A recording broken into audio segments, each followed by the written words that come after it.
Assalamualaikum warahmatullahi wabarakatuh. Berjumpa lagi dengan saya di channel YouTube saya Ensiklopedia Ahmad Fauzi. Channel yang menjelaskan berbagai hal yang berkaitan dengan penelitian, pendidikan, penulisan, dan berbagai pengetahuan lain yang mungkin dapat meningkatkan pengetahuan ataupun keterampilan kalian. Di video sebelumnya kita telah membahas konsep dasar dalam menentukan uji hipotesis ketika kita melakukan penelitian eksperimen. Di video kali ini kita masih membahas konsep yang berkaitan dengan statistika inferensia, namun fokus kita di video kali ini adalah membahas apa itu asosiasi dan apa perbedaannya dengan korelasi dan regresi.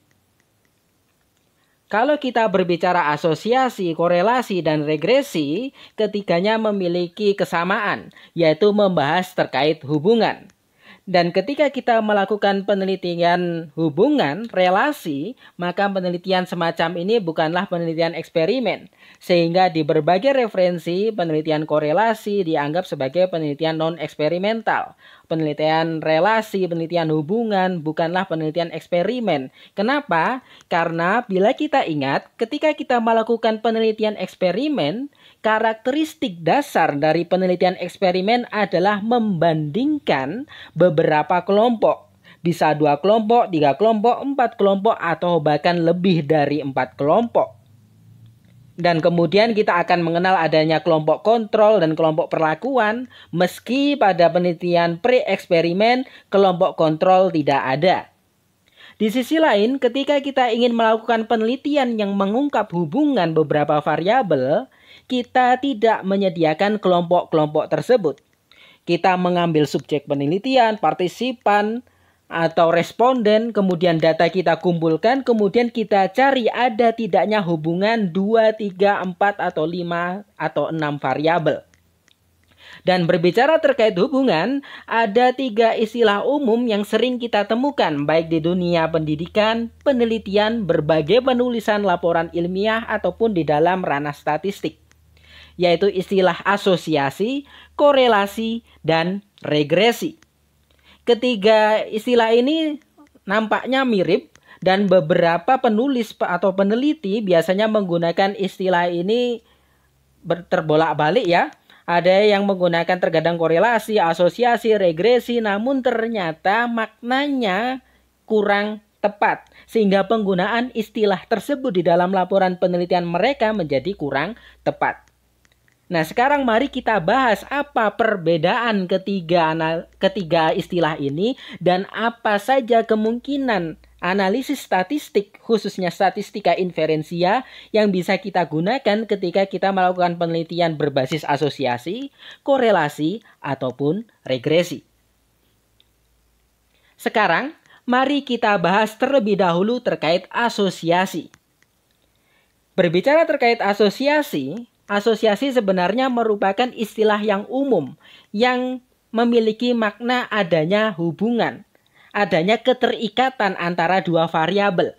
Istilah ini sangat umum, sangat general, sehingga ketika kita mengatakan ada 2 variabel dan ketika satu variabel naik dan satu variabel lainnya juga cenderung naik, maka itu dikatakan ada asosiasi.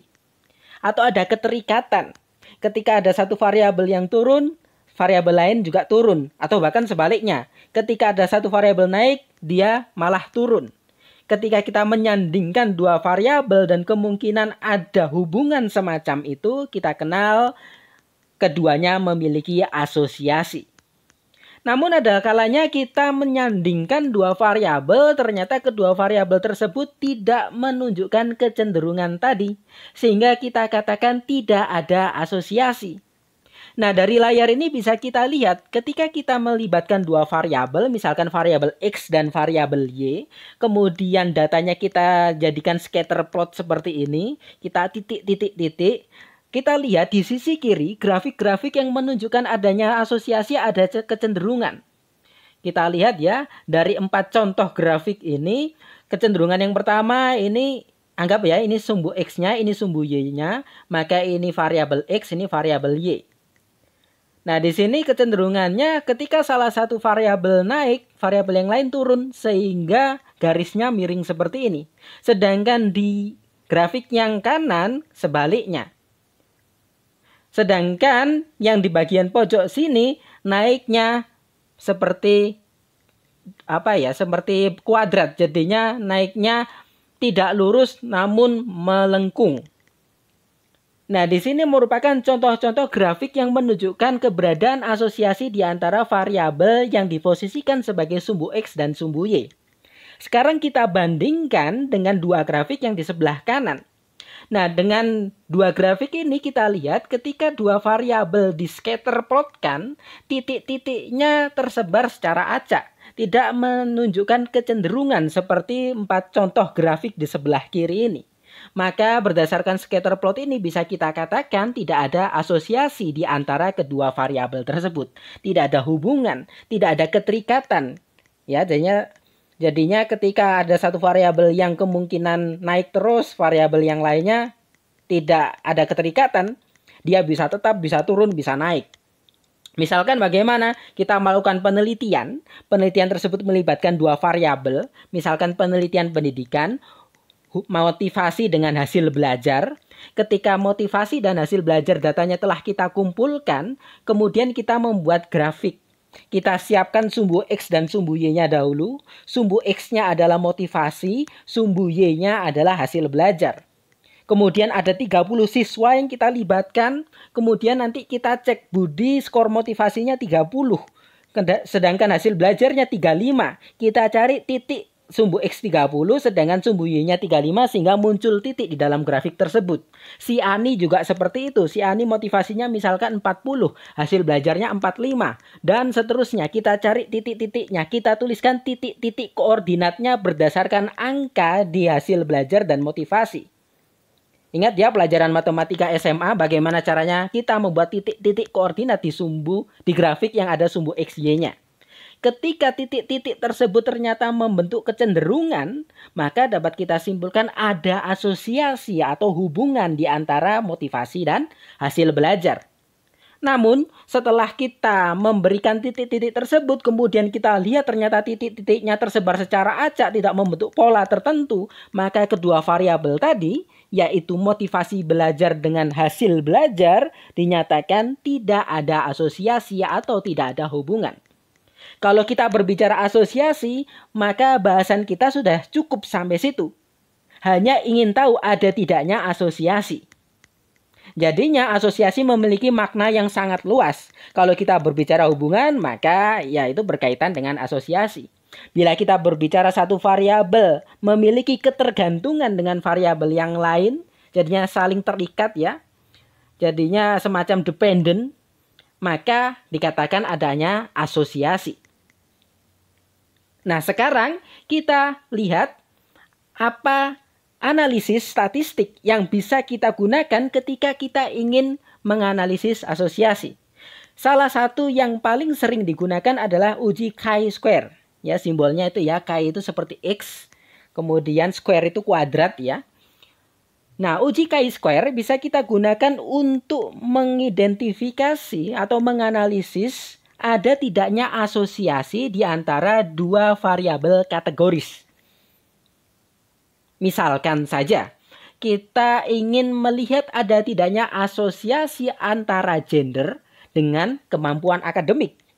Gender itu kategoris, jadi laki-laki dan perempuan kan? Karena gender membagi data kita menjadi dua kategori. Tadi kita melibatkan puluhan siswa, kemudian puluhan siswa itu terkategorikan ada yang laki-laki, ada yang perempuan. Kemudian variabel kedua kita juga variabel kategoris, yaitu kemampuan akademik. Kita kelompokkan siswa tadi menjadi akademik tinggi dan akademik rendah. Kemudian kita analisis menggunakan chi-square. Nanti akan nampak apakah ada asosiasi antara gender dengan kemampuan akademik. Apakah kalau gendernya berubah, bukan berubah ya, kalau gendernya berbeda, misalkan laki-laki dan perempuan, apakah perempuan itu kemampuan akademiknya pada umumnya lebih tinggi daripada laki-laki? Itu bisa dilihat menggunakan chi-square. Begitu. Ini merupakan analisis statistika inferensia yang termasuk paling sederhana dibandingkan dengan analisis-analisis lainnya. Misalkan saja kita menggunakan penelitian lain. Kita ingin tahu apakah lokasi tempat tinggal mempengaruhi tingkat pengetahuan terhadap COVID-19. Penyakit yang menjadi pandemi di tahun 2020 ini ya. Nah, nanti kita lihat variabel pertama yaitu lokasi tempat tinggal kita bagi menjadi desa dan kota. Sehingga lokasi tempat tinggal merupakan variabel yang mengkategorikan data kita menjadi dua kelompok. Responden kita menjadi dua kelompok. Yang satu kelompok berada di desa, kelompok satunya di kota. Kemudian variabel kedua kita juga kategoris yaitu pengetahuan. Pengetahuannya bukan dalam bentuk skor, tetapi kita kategoriskan juga, kita kelompokkan baik dan tidak baik. Baik dan jelek, good and poor. Nah, di situ nanti terlihat apakah ada asosiasi antara lokasi tempat tinggal dengan tingkat pengetahuan penduduk terhadap COVID-19. Ada berbagai macam gagasan penelitian lain yang bisa menggunakan uji chi-square. Analisisnya sederhana namun informasi yang didapat sangat baik. Kemudian kita bahas istilah yang kedua yaitu korelasi. Nah, berbeda dengan asosiasi, ketika kita menggunakan istilah korelasi, kita tidak hanya melihat ada tidaknya hubungan, kita tidak melihat ada tidaknya arah, tetapi kita juga melihat seberapa kuat hubungan tersebut tercipta. Ya, tidak hanya melihat ada tidaknya hubungan, tidak hanya melihat ada arah hubungan tersebut seperti apa, tapi juga sampai melihat kedua variabel tersebut seberapa kuat hubungan satu sama lain. Itu bedanya korelasi dan asosiasi. Dan di sini bisa kita lihat hubungan di korelasi tadi seperti saya sampaikan bisa kita lihat arahnya sekaligus kekuatannya. Dan kalau kita berbicara korelasi, analisis korelasi nanti akan menghasilkan nilai angka yang kita kenal sebagai koefisien korelasi. Koefisien korelasi itu dari 0 hingga 1. Bila koefisien korelasi mendekati 0, maka semakin tidak ada hubungan. Kekuatan hubungannya semakin lemah. Sedangkan bila mendekati 1, maka korelasinya atau hubungan kedua variabel tersebut semakin kuat.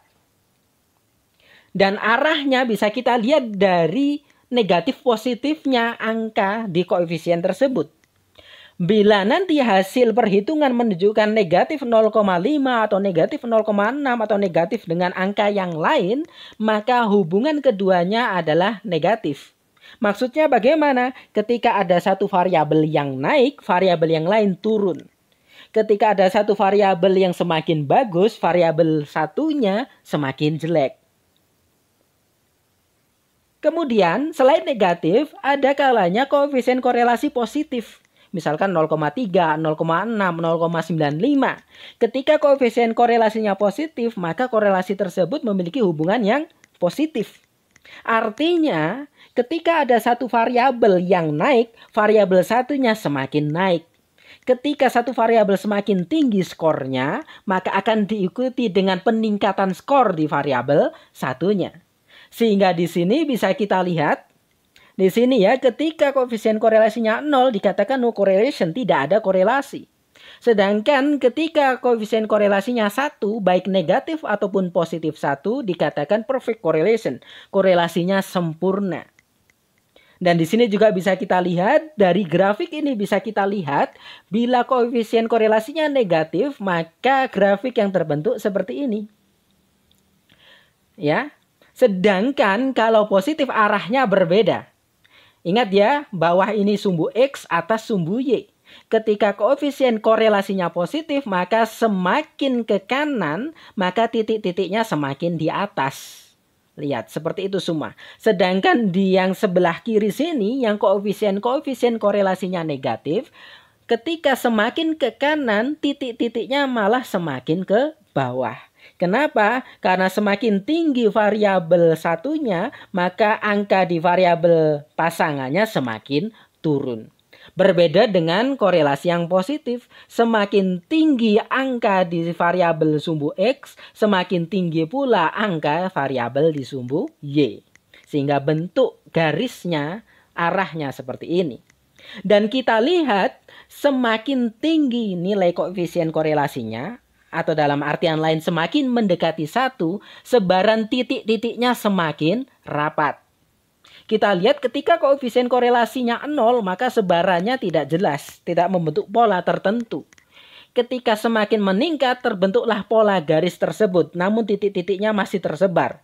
Dan ketika mendekati 1 atau bahkan koefisien korelasinya menjadi 1, maka hanya terbentuk seperti garis lurus seperti ini. Titik-titiknya sudah tidak tersebar lagi. Nah, di sini bisa kita bandingkan, kita bedakan antara asosiasi dengan korelasi. Asosiasi kita hanya melihat ada tidaknya asosiasi atau hubungan, sedangkan korelasi kita melihat ada tidaknya hubungan, melihat arah hubungan, dan melihat seberapa kuat hubungan di antara kedua variabel tersebut. Tadi ketika asosiasi, salah satu analisis statistika inferensia yang bisa kita gunakan adalah chi-square. Dengan syarat kedua variabel kita berupa data kategoris. Lalu statistika inferensia apa saja yang bisa digunakan ketika kita ingin melakukan analisis korelasi? Nah, ada beberapa analisis yang bisa kita gunakan. Yang pertama adalah korelasi person. Ya, person correlation. Di referensi lain dituliskan person R correlation, R ya, koefisien R. Pada korelasi person, syarat yang digunakan agar data kita bisa dianalisis menggunakan korelasi ini adalah kedua variabel kita sama-sama berupa variabel kontinu. Jadinya bisa interval, bisa rasio. Misalkan kita ingin menganalisis ada tidaknya hubungan antara keterampilan berpikir kritis dengan hasil belajar. Nah, ini sama-sama interval. Atau kita ingin melihat ada tidaknya hubungan antara berat badan dengan tinggi badan. Berat badan itu rasio, tinggi badan itu skala pengukurannya juga rasio. Nah, dua contoh tersebut bisa kita analisis menggunakan person. Karena syarat dari person adalah kedua variabel skala pengukurannya berupa skala interval atau rasio. Atau dalam artian lain variabelnya harus kontinu. Baik variabel X maupun variabel Y-nya. Kemudian analisis yang lain yang bisa kita gunakan adalah point biserial correlation. Point biserial correlation sendiri dianggap juga sebagai korelasi person dalam kondisi khusus. Kondisi khususnya apa? Nah, ketika kita menggunakan point biserial correlation, salah satu variabel kita merupakan variabel kontinu, sedangkan variabel satunya berupa data biner, data dikotomis, data yang membagi data kita menjadi dua kelompok. Misalkan tinggi rendah, baik buruk, kota kabupaten, suka tidak suka. Jadinya data kita terkelompokkan menjadi dua, dikotomis, membentuk dua kelompok. Nah, ketika penelitian kita satu variabelnya kontinu dan satu variabel lainnya dikotomis seperti tadi, maka kita bisa melihat hubungan di antara keduanya menggunakan point biserial correlation. Misalnya saja kita ingin melihat ada tidaknya hubungan antara IQ dengan pilihan lokasi rumah, misalkan seperti itu, atau pilihan status sekolah. Nah, IQ itu kan termasuk variabel kontinu. Sedangkan lokasi rumah atau status sekolah negeri swasta itu kan dikotomis. Lokasi rumah bisa dibagi menjadi desa dan kota, jadinya dua ya, dikotom ya. Atau kalau sekolah statusnya bisa negeri swasta, dikotom juga terbagi menjadi dua. Nah, selain kedua korelasi ini, kita juga mengenal Kendall-Stauby correlation. Nah, Kendall-Stauby correlation juga merupakan statistika inferensia yang dapat digunakan ketika salah satu asumsi dari korelasi person itu tidak terpenuhi. Person sendiri merupakan statistika parametrik, sedangkan Kendall-Stauby ini merupakan non-parametrik. Nah, ketika ada asumsi yang tidak terpenuhi, kita bisa menggunakan Kendall-Stauby. Selain itu, selain kita bisa melihat ada tidaknya hubungan dua variabel yang kontinu, pada Kendall-Stauby kita juga bisa melihat hubungan antara satu variabel kontinu dengan variabel lain yang kategoris. Misalkan hubungan antara umur dengan tingkat kesukaan terhadap drama Korea. Umur itu merupakan variabel kontinu. Lebih fokus, lebih khususnya lagi dia termasuk ke dalam skala pengukuran rasio. Sedangkan tingkat kesukaan, misalkan ada levelnya dari sangat tidak suka, kemudian tidak suka, agak suka, suka, dan sangat suka, itu merupakan level ordinal. Nah, kita bisa menganalisisnya menggunakan Kendall-Stauby. Analisis lain yang biasa digunakan adalah Spearman's rank. Penggunaannya sama dengan Kendall-Stauby, persyaratannya juga sama, sehingga kita juga bisa menganalisis kasus tadi menggunakan Spearman's rank ketika kita ingin melihat ada tidaknya hubungan antara peningkatan umur dengan, bukan peningkatan umur ya, antara umur seseorang dengan kesukaan mereka terhadap drama Korea. Syaratnya sama, ujinya berbeda. Terserah memilih yang mana. Namun yang jelas Kendall-Stauby dan Spearman rank berbeda dengan Pearson. Sedangkan point based serial correlation merupakan kasus khusus dari Pearson. Ini adalah 4 macam korelasi yang sering kita temui ketika kita melakukan analisis statistika inferensia. Selanjutnya kita juga mengenal istilah regresi. Nah, di sini pun kita juga sering menemukan laporan yang juga sering terbalik menggunakan istilah korelasi dengan regresi. Kalau korelasi tadi kita ingin melihat ada tidaknya hubungan, kemudian arah hubungannya dan seberapa besar hubungan tersebut. Sedangkan pada regresi kita ingin membuat model atau formula sehingga kita bisa memprediksi suatu variabel dengan variabel yang lain. Nah, salah satu karakteristik dari analisis regresi adalah menghasilkan formula seperti ini, model regresi seperti ini. Secara sederhana, formula regresi bisa kita tulis sebagai Y sama dengan AX plus B. Atau Y sama dengan A plus BX. Nah, ini merupakan contohnya. Misalkan kita ingin melakukan analisis hubungan antara kesadaran metakognitif dengan hasil belajar. Kita tidak hanya ingin melihat ada tidaknya hubungan, kita tidak hanya ingin melihat bagaimana arah hubungannya, kita tidak hanya ingin melihat seberapa kuat hubungan antara kesadaran metakognitif dengan hasil belajar, namun kita ingin membuat model, formula matematika sehingga kita bisa memprediksi bagaimana capaian hasil belajar siswa bila kesadaran metakognitifnya sekian. Nah, kita bisa menggunakan analisis regresi. Jadinya salah satu luaran dari analisis regresi adalah formula seperti ini, model regresi ini. Dengan menggunakan model regresi ini kita bisa memprediksi variabel Y kita. Kita bisa memprediksi dependent variabel kita berdasarkan data independent variabel saja. Kenapa? Dengan menggunakan rumus ini, Y ini merupakan variabel Y. Y itu dependent variabel, variabel terikat. X merupakan variabel bebas kita, independen kita. Misalkan kita hanya memiliki kesadaran metakognitif, misalkan di penelitian sebelumnya kita sudah melakukan penelitian, kita ambil data kesadaran metakognitif dan hasil belajar. Kemudian kita analisis menggunakan regresi dan kita mendapatkan model seperti ini. Kemudian kita ingin memprediksi siswa lain. Kalau kesadaran metakognitifnya sekian, kita sudah bisa memprediksi hasil belajarnya akan sekian. Bagaimana caranya? Skor kesadaran metakognitif tersebut langsung kita masukkan ke formula ini. Jadinya 1,2606 dikali skor kesadaran metakognitif dia. Plus 8,1549 sama dengan Y. Nah, Y inilah merupakan prediksi hasil belajar dari siswa yang kesadaran metakognitifnya kita ketahui tadi. Ini adalah kekuatan dari analisis regresi. Lalu, apa saja statistika inferensia yang bisa kita gunakan ketika kita ingin melakukan analisis regresi? Ada sangat banyak sekali, namun pada video kali ini kita akan menjelaskan beberapa yang paling umum dan paling sering digunakan dan ditemukan di berbagai laporan ilmiah. Nah, sebelum itu kita harus mengetahui atau mengidentifikasi variabel kita terlebih dahulu, khususnya variabel terikat. Ya, kita lihat variabel terikat kita itu kontinu atau kategoris. Kontinu misalkan hasil belajar, keterampilan metakognitif, tinggi badan, berat badan, IQ. Sedangkan variabel terikat berupa kategoris itu bisa dalam bentuk ordinal ataupun nominal, tingkat kesukaan, lokasi tempat tinggal, status sekolah, tingkat akademik, itu kategoris.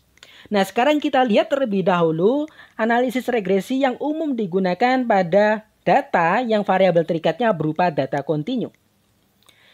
Nah, kita bisa menggunakan regresi linear sederhana maupun regresi linear berganda. Karena linear, maka salah satu asumsi dari regresi ini adalah kita harus mengecek apakah hubungan antara variabel X dengan Y, apakah hubungan antara variabel independen dengan dependen itu linear atau tidak. Linear itu ketika kita buat scatter plot seperti tadi membentuk garis lurus, tidak melengkung. Atau tidak membentuk kurva seperti gunung, tetapi lurus. Lurus itu linear. Lalu apa bedanya ketika menggunakan sederhana dengan berganda? Perbedaannya adalah dari jumlah variabel bebasnya. Ketika variabel bebas kita hanya satu, maka kita menggunakan regresi linear sederhana. Namun ketika variabel bebas kita ada 2 atau lebih, kita menggunakan regresi linear berganda.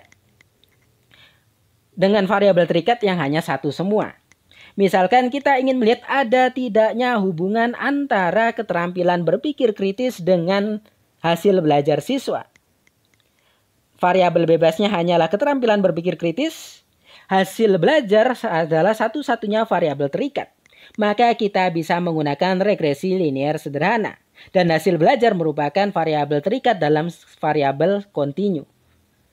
Kalau regresi linear berganda, misalkan kita ingin melihat ada tidaknya hubungan antara keterampilan berpikir kritis dan keterampilan berpikir kreatif terhadap hasil belajar.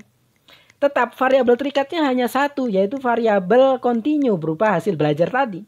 Sedangkan variabel bebasnya ada 2, keterampilan berpikir kritis dan kreatif yang sama-sama juga dalam variabel kontinu. Nah, itu ya perbedaan antara linear sederhana dengan linear berganda. Nah, sekarang kalau variabel terikat kita berupa data kategoris, apa saja analisis yang bisa kita gunakan? Ada banyak juga, namun ada 3 yang umum, yaitu regresi logistik binomial, multinomial, dan ordinal. Berbeda dengan variabel terikat kontinu, pada variabel terikat yang kategoris ini, kita melihat data kategoris kita itu berupa data apa? Data logistik kah? Data nominal kah? Atau data ordinal?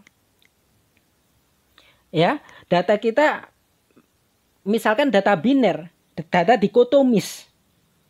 Misalkan kita ingin melihat ada tidaknya hubungan antara IQ dengan misalkan pengetahuan, level pengetahuan terhadap malaria. Level pengetahuannya bagus tidak bagus. Nah, ini merupakan contoh data dikotomis. Kita ingin melihat ada tidaknya hubungan antara IQ dengan level pengetahuan terhadap malaria, maka kita bisa menggunakan regresi logistik binomial. Binomial itu digunakan ketika variabel terikat kita berupa data biner atau istilah lainnya data dikotomis. Begitu ya. Namun kalau variabel terikat kita tidak hanya terdiri atas 2 kelompok, tidak dikotom seperti itu, namun banyak, misalkan pilihan warna merah, kuning, hijau, maka itu termasuk data nominal. Karena datanya nominal, maka kita menggunakan regresi logistik multinomial. Begitu ya. Multinomial kita gunakan ketika variabel terikat kita terdiri atas beberapa kelompok. Sehingga data kita termasuk dalam data nominal. Misalkan tadi pengaruh IQ juga mungkin terhadap kesukaan, warna kesukaan. Warna kesukaan termasuk nominal. Namun kalau variabel terikat kita berubah data ordinal, misalkan tingkat kesukaan terhadap hamburger dari sangat tidak suka hingga suka, maka kita menggunakan regresi logistik ordinal. Dan sebagai catatan tambahan, pada regresi logistik binomial, multinomial, ataupun ordinal, variabel terikatnya seperti tadi ketentuannya, sedangkan variabel bebasnya bisa 1 atau lebih. Dan skala pengukuran variabel bebasnya juga terserah, bisa berupa variabel kontinu maupun variabel kategoris. Jadinya misalkan kita menggabungkan keduanya sebagai variabel bebas. Contohnya ketika kita ingin meneliti ada tidaknya hubungan antara level kesukaan terhadap bakso dengan jarak rumah ke sekolah terhadap keborosan siswa. Keborosan siswa itu kategorinya boros dan tidak boros. Karena ada dua, kita menggunakan binomial. Kemudian tadi variabel bebasnya ada dua. Yang satu adalah level kesukaan terhadap bakso. Itu merupakan data ordinal kan? Termasuk data kategoris.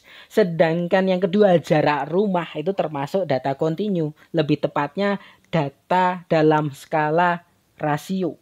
Jadinya variabel bebasnya ada dua, kategoris dan kontinu. Variabel terikatnya ada satu, kategoris yang berupa data dikotomis. Nah, kita bisa menggunakan logistik binomial. Di multinomial dan ordinal juga begitu. Variabel bebasnya bisa lebih dari satu dan tidak harus kategoris, tidak harus kontinu saja. Bisa dua-duanya. Masih ada berbagai regresi yang lain, misalkan regresi nonlinear.